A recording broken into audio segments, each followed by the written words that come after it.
It is my privilege now to introduce our keynote conversation for this afternoon with Contra Costa County Supervisor John Gioia.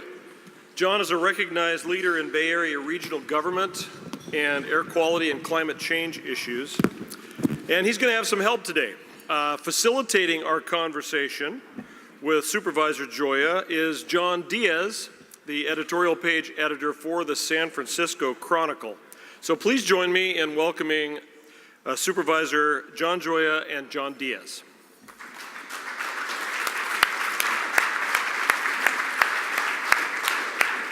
Well, it's a great pleasure to be out here on the sunny side of the bay on a rather slow news week in the newsroom.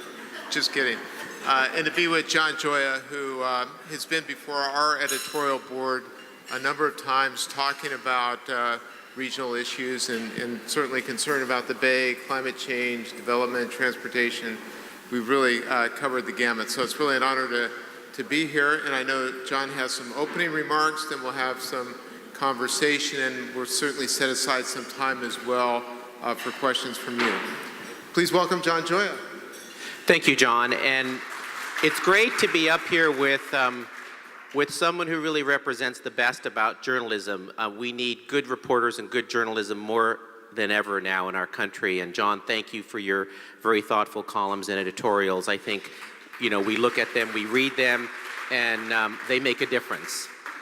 So I'm going to start off briefly with a theme. I always believe it's important to give the punchline at the beginning.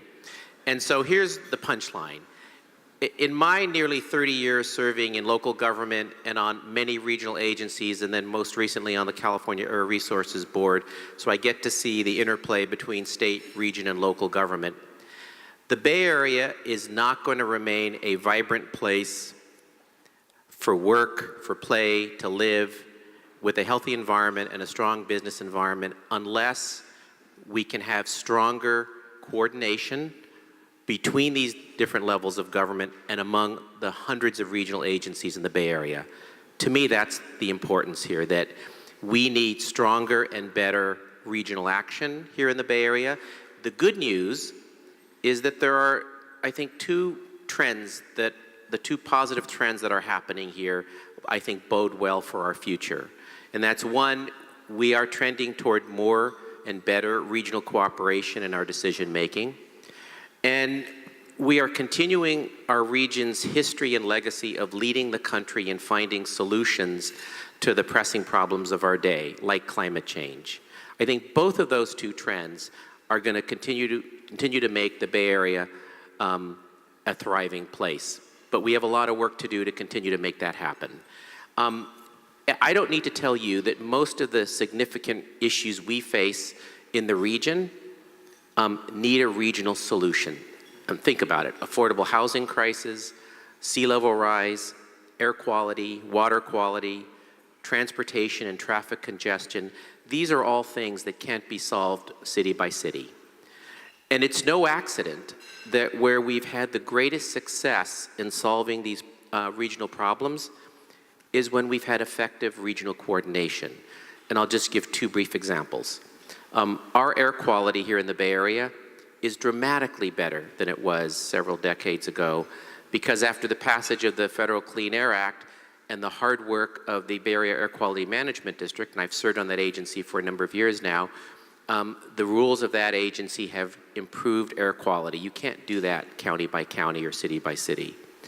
And second is the protection of our bay. Many of you will remember back in the 1960s when three women led an effort to form Save San Francisco Bay Association and fought for the establishment of BCDC that stopped cities and counties from filling the bay to turn it into a river. And their effort caused the formation of BCDC, which was the first regional agency in the United States to have land use authority that was superior to cities and counties, at least in the 100-foot shoreline band and in the bay. And that's been credited with saving our bay. Two examples of important regional action that have made our life better. Yet we have a decision-making structure here in the Bay Area where most policies are made at the local level, whether it's cities, counties, special districts, and I used to serve on the East Bay Mud Board, a great agency.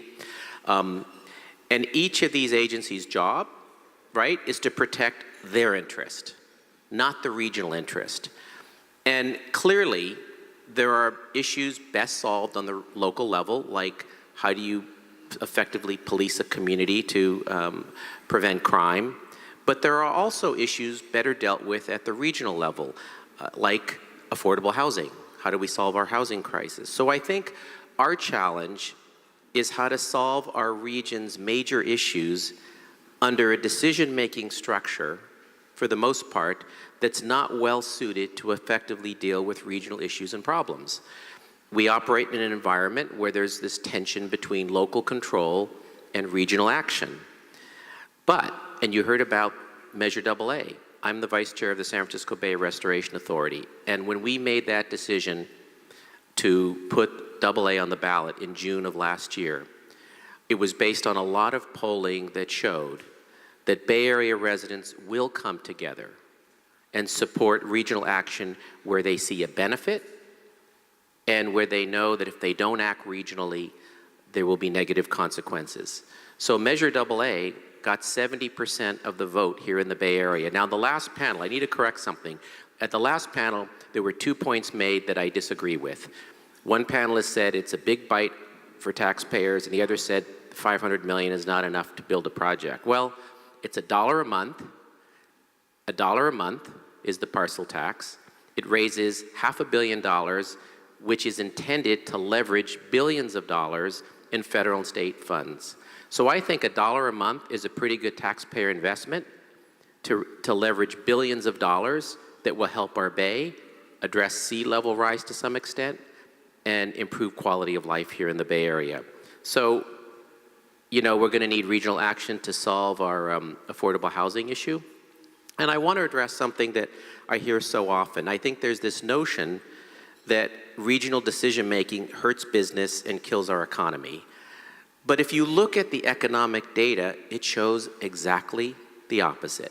That yes, we have our challenges here in the Bay Area. We've got a lot of work to do, but economically as a region, we're doing pretty well. So just a couple of facts. Despite the 2 major recessions we've had since 2001, the Bay Area has boosted its economic output by 42%. And when it comes to economic output, our region is growing faster than all other metropolitan areas in the country by a wide margin.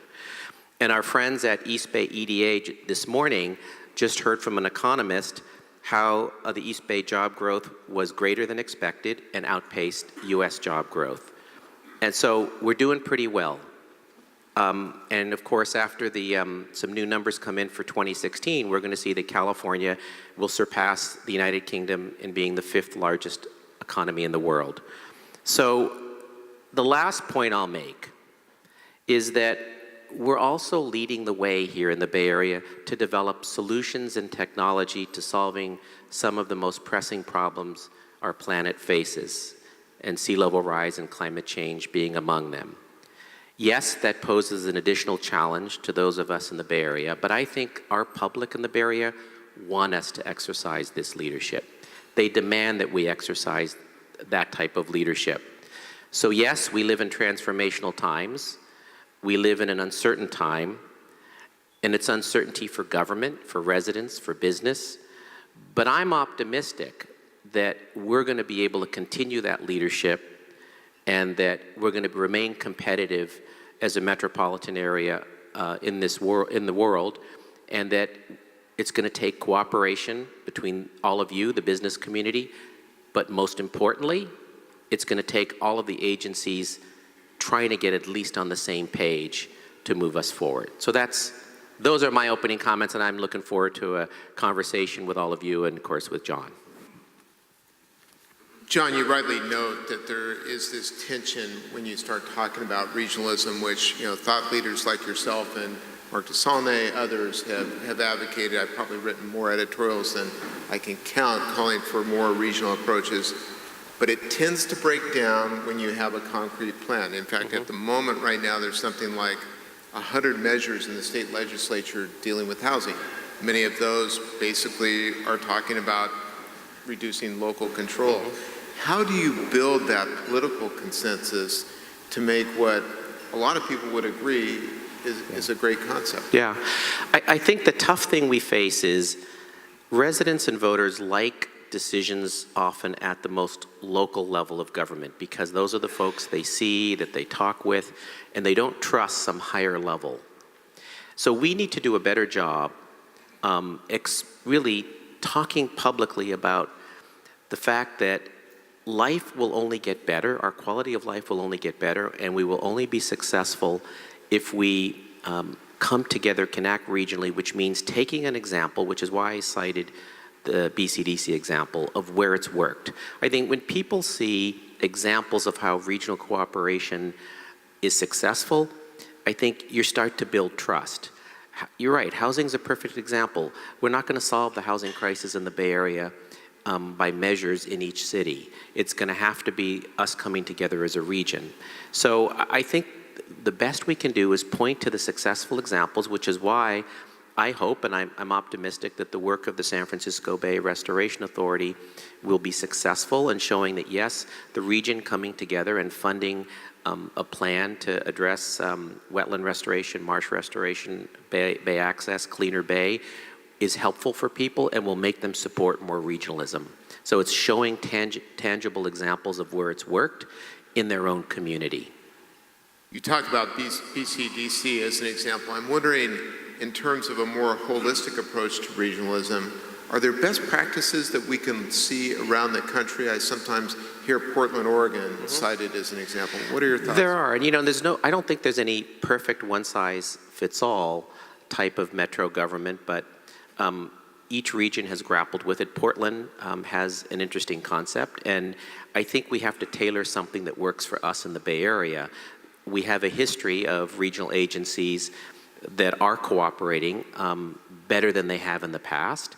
We now have a structure called the Bay Area Regional Council, BAAQMD, which really has representatives from each of the 4 regional agencies, and we try to meet and talk about the issues that we're each working on. I don't think it can be done all of a sudden. I think it has to be incremental, and it has to be, we have to have short-term successes. And speaking of that, I see the question that was put up, which sort of addresses this, that, if we're going to be successful addressing sea level rise here, it's going to have to be regional coordination with local action. And I see the question here. We should repeat it, I guess. If you had to choose one entity to direct regional sea level rise preparedness, which would it be? And there's a few on here, which you could make arguments on each of these. There's no proposal to do this, but we thought it would be interesting to get people's reaction and input about this. This will be an issue that we'll all be faced with. How do we most effectively protect our communities around the Bay if we want to remain a thriving area? You mentioned that these types of problems certainly do not fall along political boundaries, right. Cities and counties, but also everything that you mentioned are so intertwined with one another. Housing, transportation, traffic, air and water quality. Do we need even a broader governance that requires, when a housing development comes in, that all these other elements are taken into consideration? I think we clearly need better coordination than we have today. And I think, in theory, we can say, this general approach could work, but once you try to implement it on a political level, that's your challenges. And I'll give one example. A few years ago, you're all familiar, ABAG passed Plan Bay Area. I was on ABAG when we did that. And it identified priority development areas where we want to have infill development occur in the region. A good thing. And then I'd go across the street to a meeting at the at our Bay Area Quality Management District. And, our goal is public health as well, air quality. And the Air District came up with what we call a plan to ensure that if you were going to build housing next to sources of pollution that had a greater health risk, you needed to be careful, you needed to address that, and sometimes you needed to set back your housing and build fewer units. Well, guess what? Some of those PDAs were areas of higher health risk levels near sources of pollution. So here's the Air District over here passing a very good public health policy to say, gee, we want to protect residents from living near sources of pollution, and ABAC's policy saying some of the best areas for development from a regional standpoint are in areas that happen to have these higher health risks. An example, you could argue, had you had one agency, I'm not suggesting this happened, but if you had better coordination or one agency, you'd be balancing these things. You know, where do we grow? What makes sense? How do we address health risks? These are complicated issues. I don't think they're easily solved, but the dialogue, at least among agencies, which I think is stronger than it was back then, is important if we're going to balance the really, strong interest that each agency has.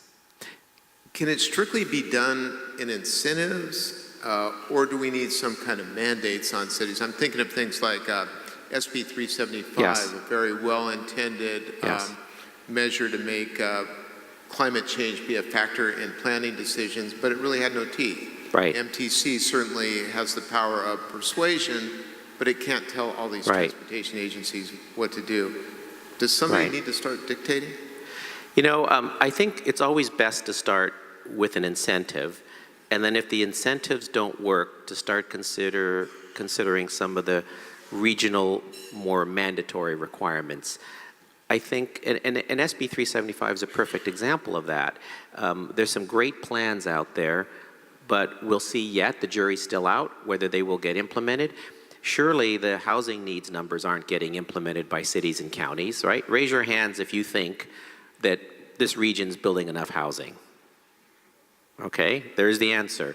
The state HCD has goals on how many housing units should be built, and cities and counties find every excuse to get around them because they're not mandatory. But so my point would be, if we have incentives, they need to be meaningful incentives, and usually incentives linked to money tend to work better than incentives that are sort of, suggestive, that aren't linked to some monetary component, like linking transportation dollars, and MTC is beginning to do this, has done this, is linking transportation funding to meeting some of the important regional goals of improving housing, building more affordable housing, addressing air quality issues. So that's an example. I think money so far is the best incentive we have, but sometimes we may need to have a more mandatory approach. Now, I know a lot of my colleagues in local government may not agree with that, but I think, frankly, history shows that we're not successful solving many of these problems unless they're made at a more regional level and not city by city. If you're in Contra Costa and you're complaining about freeway traffic on Interstate 80, you can say that all the development approved in Solano County affected that. So it's like this notion that we can control our destiny in our own city or county just doesn't work anymore. Our decisions among agencies are interrelated, they affect others. Do we need to get Bay Area residents to think differently about what the communities will look like and how we live, where we live? Because certainly we see this a lot in San Francisco, where people can't afford a house, they want a decent school, and so they move out, oftentimes into Contra Costa County or elsewhere where they can afford something. And when you talk to them about things like infill development, smart growth, they're shaking their head. Yeah, I don't think we do the best job explaining to the public. I think we're getting better, but we don't do the best job explaining to the public tangibly what something looks like under a proposed policy. I think we need to do a better job of saying, this is what will happen with the status quo if we don't change our policies. And then this is what will happen if we go in this direction. But and most people relate to how it affects their own community. We see this all the time. So we need to show what it means for their community in a really tangible way, knowing that there's going to be resistance. And sometimes we're not going to resolve that tension.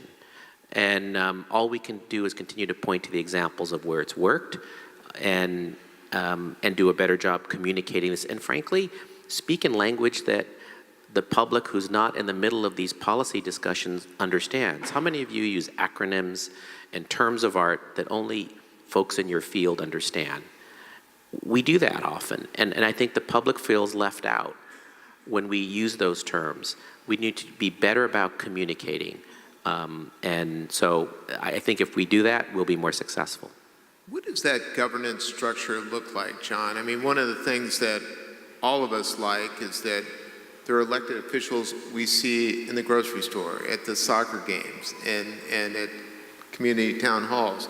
Do you see a time where there may be an elected body of the entire region, and how would you maintain even some local input in that case, because it would be dominated by the big cities? I think we're a long ways off from reaching a final solution of what this is going to be like. And I get back to the idea that we're going to have to be incremental in this. And there are some who suggest that maybe the Bay Area should have a regionally elected form of government. The problem with that, there's some advantages and disadvantages. All of these have pros and cons. You know, disadvantages, you're going to have probably larger districts, and yes, maybe larger cities get represented more, and that's not a good thing. So I think the system we have in place now, tinkering with that as we move forward, I think is sort of the most likely possibility. Already there's more cooperation between the regional agencies, as I've said, than in the past. I think we can work with the existing system, maybe strengthen this Bay Area regional collaborative that we have, and then measure success with projects. Like, I'll take the example of BCDC. BCDC's clearly been, I think, leading the region in planning for how we address sea level rise. Notice I said planning, I didn't say regulating. BCDC is using its planning function, not its regulatory function. And so we're working within the existing system, and we'll see if we need to go further than that. I think you have to make a good faith effort to work with the existing system, which means cities and counties are stepping up, and many are. And then if that doesn't work, then you look at broad, maybe more broader action. I think the public doesn't react well to major shifts in how you govern. But we're facing issues that are going to take some kind of shift. And maybe it's when people start seeing more of the consequences of not acting regionally, and San Francisco Bay is the perfect example of that. What kind of assistance do you see this sort of concept needing from either the state or federal governments? State legislation needed, federal dollars? I think to the extent that, first I'll sort of discount the federal government for the next few years. Unfortunately, they're not being very helpful. I noticed on the poll, the U.S. Army Corps of Engineers was not doing They didn't well. rank very high, right? And there's not much accountability. They're good folks, but there's not local accountability, and people want local accountability, right? I think the state can help a lot in terms of offering funding for regions to, I don't want to say force, but to incentivize regions to sit down and explore these regional solutions. There's nothing, I think, that gets local government acting cooperatively with others as funding to sit down and to start to do that and to get funding for plans and projects that are developed in a cooperative regional way. So if the state can offer funding for a regional plan to do something, then I think that's a really good starting point. And then if those work, those build public confidence to say, yeah, if we sit back and we approach things in this way, we're being successful and my life's better. So I think that's a good way to start. Money is the best way. Which communities, for now. Yeah. Which communities in the Bay Area do you see as potential advocates of this type of approach? In which do you consider blocks of resistance? I mean, I look at San Francisco, they split into 11 supervisorial districts, and even though people may think of San Francisco as one entity, it's very divided. What do you see around the Well, I never like to sort of point out and criticize local agencies too much, because we're all trying to work together, right? I think relationships are so important. I use this corny phrase: you get more done with good relationships and a bad idea than with a good idea and bad relationships. So you want to have your good idea with your good relationships. So I think it's important to maintain the relationships among agencies. Clearly there are, I think, some cities that are really leading the way. I want to point out something San Jose, and San Francisco is doing this too. San Jose started this when the Air District passed some rules regarding these health risks that I spoke about earlier. The Air District said, we'll work with you if you want to develop a community-wide plan, what's called a community risk reduction plan, so every project doesn't have to be analyzed separately.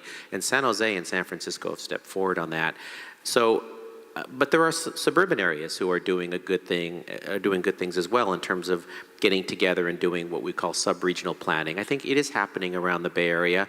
I do think, frankly, where we have the longest way to go is housing.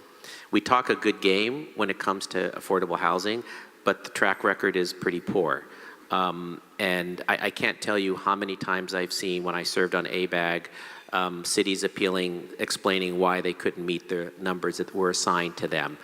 So that's probably going to take some stronger regional action, because we're dealing with a complex set of issues. The Bay Area is focused on, residents are supportive of climate change leadership. That's a good thing. But we need to have this leadership in so many areas, and really housing, I think, is the primary one, or we're not going to keep our vibrancy. I mean, I have a son who graduated from college a couple years ago in computer science, has a great job in computer science in computer programming on the peninsula, and he rents a bedroom in a house, right, on the peninsula, and comes home on weekends. This is the future we're creating, and imagine the families who don't make that income, and they're being forced out of the Bay Area. We're not a very welcoming place. And I heard a speaker talk about, it's not only important to have sanctuary cities with what's happening in this country, it's important to have a sanctuary in our cities, and that's by building affordable housing. I mean, to say we welcome people means we have to have housing available that's affordable for them, and we're not doing a very good job of that. And I think some of it challenges people's idea of what their community is going to look like. So I think those are some tough discussions. We spoke earlier of providing incentives and disincentives for local governments.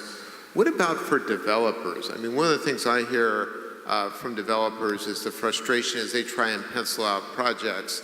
I mean, they're obviously going to trend toward the upper end of housing, and then you also see affordable housing oftentimes subsidized or required. How that middle strata is really missing in much of the Bay Area. I think it does start first with, we just need to build more housing. But we do need to build it in the right places and the right type. And this is where, and I heard the discussion this morning, are there opportunities to streamline housing approvals if they meet certain criteria? And I think for developers, time is money. Certainty is money. And so, I mean, those of you that predominantly folks in business here today, I mean, how many of you believe every time a project you want to pursue that gets delayed costs you money, right? Come on, I know that's the case, right? It does. So if we can provide certainty for developers for good projects that meet certain criteria, I think it's, again, reaching across the aisle to the environmental community to sort of reach this common objective of where there can be streamlined. We don't want to open the floodgates for that, but there's opportunities. I think that's a way, without giving money, because we don't have a lot of money to give and subsidize all the affordable housing we need, is how do we make the process easier for the projects that meet certain criteria. As someone who grew up in the Bay Area and then has been back here for the last 27 years, I couldn't agree with you more about resistance to change in the Bay Area, including myself. I find that I run into traffic quagmires right now where there would not have been one even a year ago, and I look at the development of the Salesforce skyline, et cetera, in San Francisco. Do we need to think more in terms of, we're expecting a lot of population growth. A lot of communities have been no growth or slow growth. We need to find a way to deter this boom? I think we can show that we can have responsible growth, and as long as we also maintain, for example, the great open space we have. I mean, one of the things that makes, I think, the Bay Area so attractive is we're so close to so much urban open space with the lands of East Bay Mud, East Bay Regional Park District, San Francisco Water, the Mid-Peninsula, Santa Clara open space. We have so much out there. And that's why I think maintaining the health of the Bay and access along the Bay, we need to make the urban environment as attractive as out in the country. And because there's going to be more pressure on open space, which we, I think, vitally need to preserve, because that's the buffer. So my sense is that we will support projects in the right places where we bring the public along and show that it's not having too many impacts on them. That's going to always be, right, the fine line. And I don't think we're ever going to reach consensus on this. We're just not. And sometimes there are communities that just will be resistant to change. So the question will eventually be, for the good of the region, do you want to impose some statewide mandates and standards about where to build housing? That's a tough issue. We may have to do that because the most recent poll that we've seen about how people feel about the Bay Area shows that a large number of people want to move out of the Bay Area. And I think that's an indictment that the system we have isn't working on housing and traffic. And so those numbers have gotten worse over time. So that, and people will vote with their feet. Since we are here at the Bay Planning Coalition, let me throw out a Bay-specific question. The Bay obviously not only defines this region, enriches this region, enhances its quality of life, but it's also a challenge for all of these issues that we talked about. Transportation, do we build another Transbay tube? Traffic on the bridge is obviously a huge subject. Assemblyman David Chu from San Francisco was in before our editorial board last week, and he talked in terms of the Bay being underutilized for transportation. He saw a vision of us being more like Sydney, Australia, where the Bay, you have ferries going around the Bay. Would that be an asset to the region, or would that be a possible detriment to the quality of the Bay? Depends how you do it. And I don't think any projection shows that ferries on the Bay are going to be an answer to our transportation challenges and our congestion. It'll move people. It won't move the number of people we need to move. And it's also about building, frankly, we wouldn't need people doing all these long commutes if we built housing and located jobs more thoughtfully in the right places. So it's a bit of each. Increasing ferry capacity, I think, is a great thing. But I think this notion it's going to solve our problems is just, it's not going to happen. But we also have to be careful how we do it. And the Bay is also, as Sam will point out, when we looked at all our polling for the San Francisco Bay Restoration Authority, people value quality of life here often, and because of, again, I get back to the idea of open space and the Bay. So we have to be protective of the Bay, and I know that the Assembly member cares about that. So again, how we do it, but that's not going to solve all our problems. Excellent. Well, you've been a very patient audience, so we would like to give you a chance to ask questions of John. So if you'd raise your hand, I think our other John has a microphone and is ready to give you a chance to ask questions.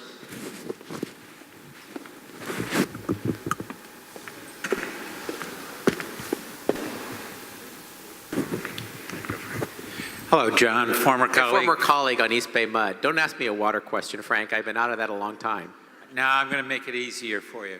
One of the common complaints, and I'm going to step on a fair amount of political toes with this, is there's just way too many agencies. Is consolidation a way to make this work? I mean, I think it was a Petroleum Institute guy showed 40 different agencies that they have to contend with. Do we really need that much help? Well, as I stated at the beginning, and you're right, there are so many levels of government and agencies in the Bay Area, you can argue, should some of these wastewater, water, transportation, fire, there's a lot of small districts.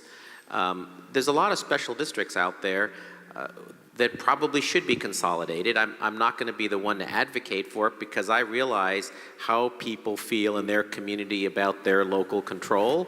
I do think it involves working with communities. It's very rare that the state will step in and say consolidate.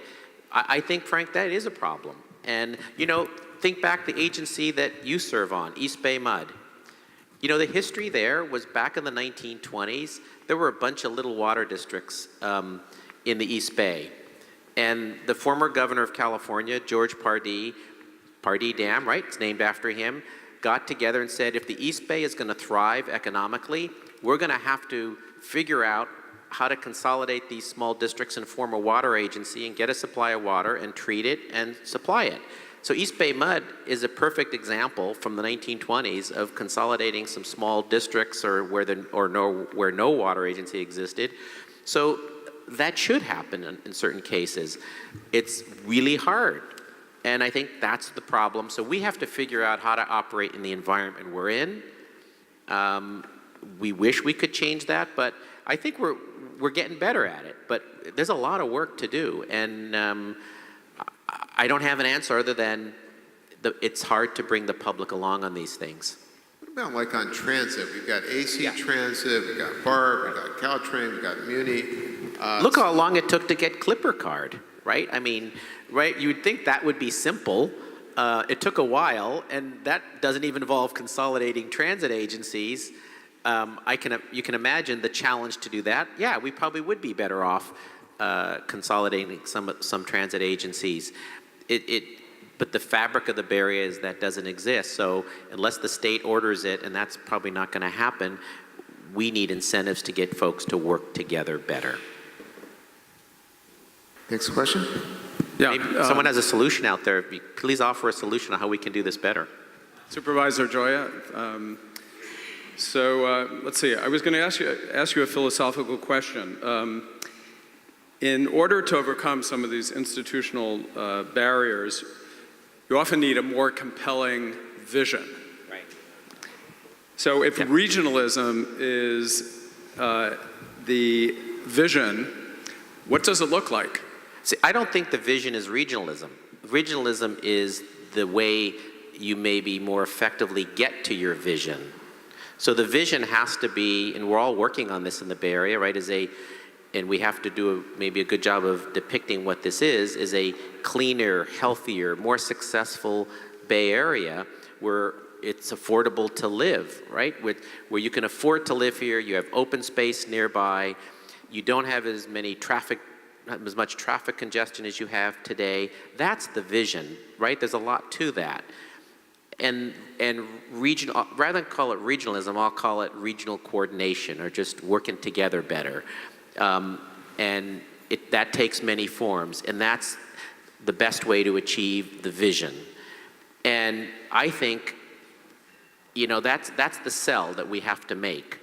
But as people begin to see more problems, they're being told, well, you know, it's too much government, or too much, you know, too many regulations, or not enough regulations, or too much money, or not enough money. I mean, the public has all these various ideas about what's causing it. We do need the business community, the labor community, the environmental justice community, government, all of us having the same message, I think, which we're beginning to do more of, but we need to continue that. Well, if I could just add a rejoinder, I think the challenge that we have in the Bay Area is overcoming perceptions about density. Yes. And I think that's really what you're both talking about, the issues of land use. So talk about that. How do we create a new vision of the Bay Area that includes density? Yeah. That's a really good point. I think we're all visual. People are visual. We need to show pictures of what it looks like, you know, the before and after kind of thing. I mean, when people hear, you know, 20 units to the acre, 50 units to the acre, they think of high rises, they think of a lot of bad stuff. So we have to show them either a community in real life, what it looks like, and that it's thriving. That's, I think, it has to be visual. It has to be simple and visual. In fact, a number of years ago in Contra Costa, we were doing some planning. We wanted to change our general plan, and people looked at what their community looked like today, and then they looked at what it would look like under this new general plan to have mixed use. But what they didn't see was what would happen with build out under the status quo. So what happened is all the environmental analysis was no project alternative, you all know that, versus what the project would look like. And I told our planning staff, let's show what it would look like if we built out under existing zoning with no controls, and compare that to what the proposed general plan change project would look like. Then you got to see a real life comparison of the future. So you're right, people visualize the future versus what it is today. They don't necessarily visualize it, the future done right versus the future done wrong. And I think we have to make that comparison of what does the future look like in a community done right, and what does it look like if we don't change the rules done wrong? And I think that's how we start to move people. John, let me just follow up a little bit in terms of what do you envision? Where do you see the areas of opportunity? In Silicon Valley, we have an explosion of jobs continuing, real resistance to building housing. Here in Oakland, we have a very underutilized area that's very rich in transit. Are there areas that you see, how do you see the Bay Area developing under a, to coin a phrase, smarter way? The good news is there are some businesses, including down in Silicon Valley, that are beginning to recognize the importance of being involved in a productive way in the future, in planning for the future of the region.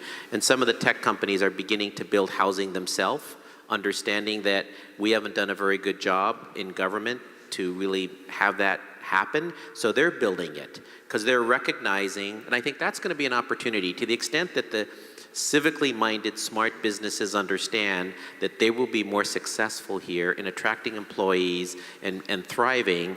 They will be more successful if they're part of the solution and implementing some of these policies, because there are some things business can lead on, and that's an example. So I see some hope there.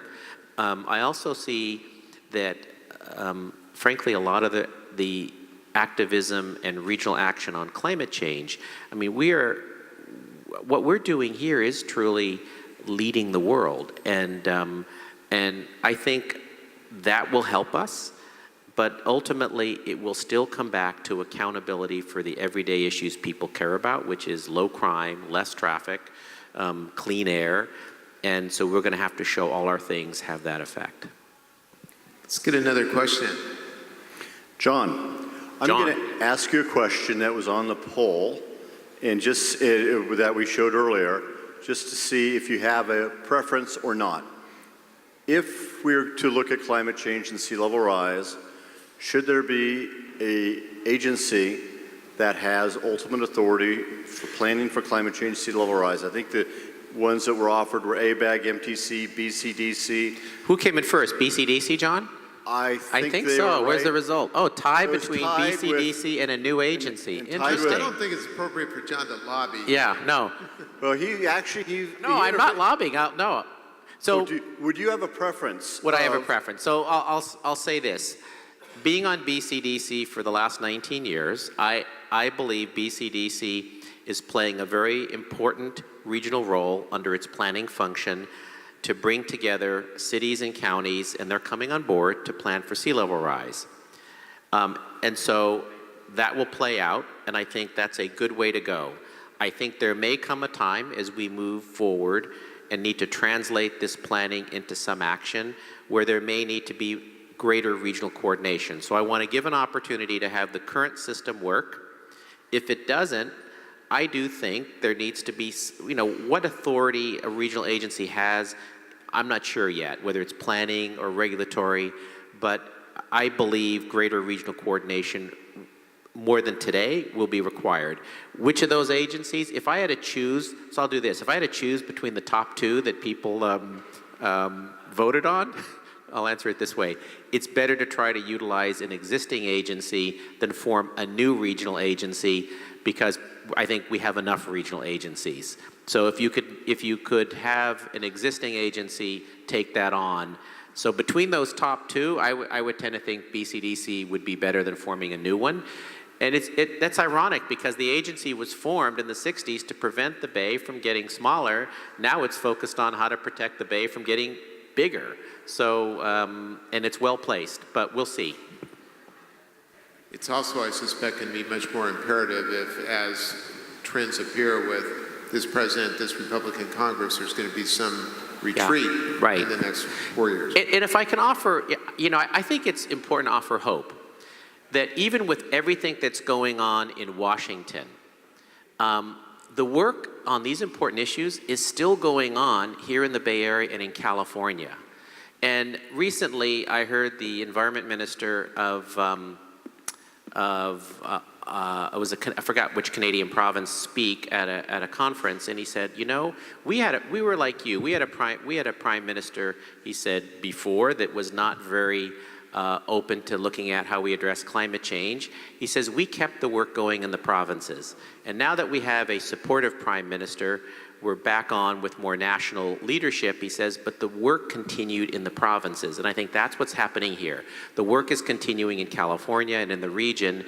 And so, and the California Air Resources Board has taken this position. We have authority, we can do this work. And when we have a more favorable environment in Washington, we'll hope that the leadership will be there. But I don't think we should lose hope, because we're continuing the good work here. And I know a number of you are involved with leadership issues in the Bay Area. That is a hopeful note, not only for the vibrancy of this economy, but for the quality of life in the Bay Area, that we take a leading role and not give in to the pessimism. I think we need to be bold. I think we've been successful in the Bay Area because we've been bold on our initiatives, and there's no time, we shouldn't be turning back from being bold. Well, thank you very much, John Gioia. Really enlightening conversation. Enjoyed it.